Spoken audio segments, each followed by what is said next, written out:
Hi Dunban Christian Fellowship, my name is Nathan if I haven't met you before. I am coming to you from my home here in Grangetown in the south of Cardiff.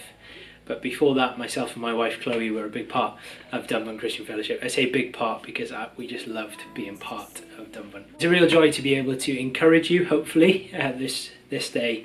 And I really do hope it is an encouragement to you, whether you are heading out of the door to work or whether you're still getting used to working from home, or if you're homeschooling, if you're retired, or if you're on furlough like myself. I really hope this is an encouragement for you. I wanted to encourage you from the book of 1 Peter. It's something that we've been doing as part of our house group, and it's been really timely during this COVID-19 season. I just want to give a little overview of some of the things that really encouraged me. In chapter 1, we read that Peter encourages these Gentile believers, these believers in Asia Minor, which would be modern day Turkey.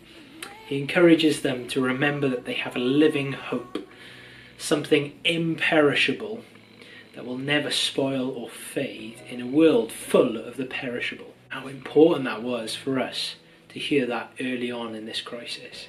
Peter goes on to talk about being holy like Christ is holy.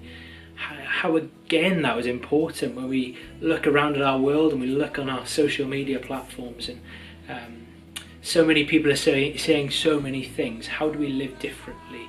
How do we live like God would intend us to live? Peter reminds these Christians in chapter 2 that they are chosen, they are set apart, they are now called royal priests.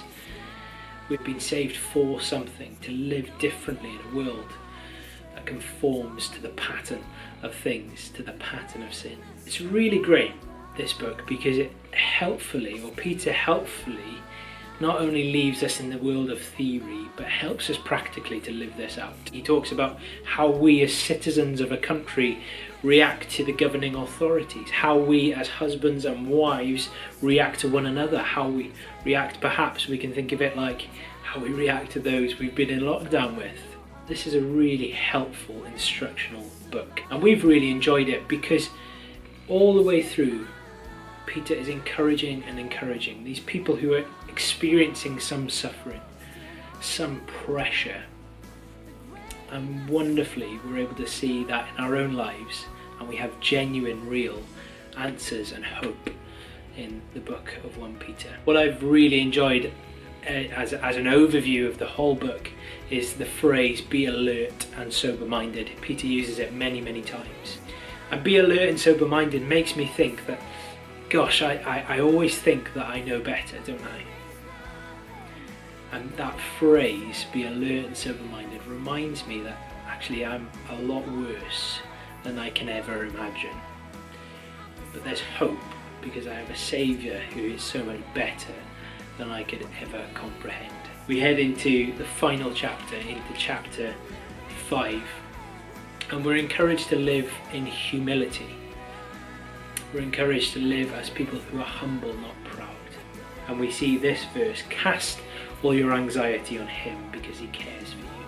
A better translation of that would be cast all your worry on him. And I say that because I don't want to do a disservice or disregard the genuine mental health struggles that many of us have. But when we think of it as worry, we all have worries, don't we? We have worries about when this wilderness season of COVID-19 will end. We have worries about how we're going to get food on the table next week, or whatever it is for you.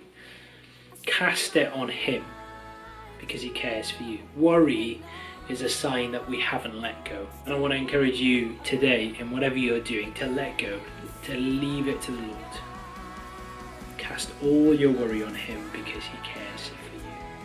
So can I encourage you, that's been a very quick, probably badly done overview of this book, but can I encourage you to pick it up? It would take you 20 minutes probably to read it all the way through.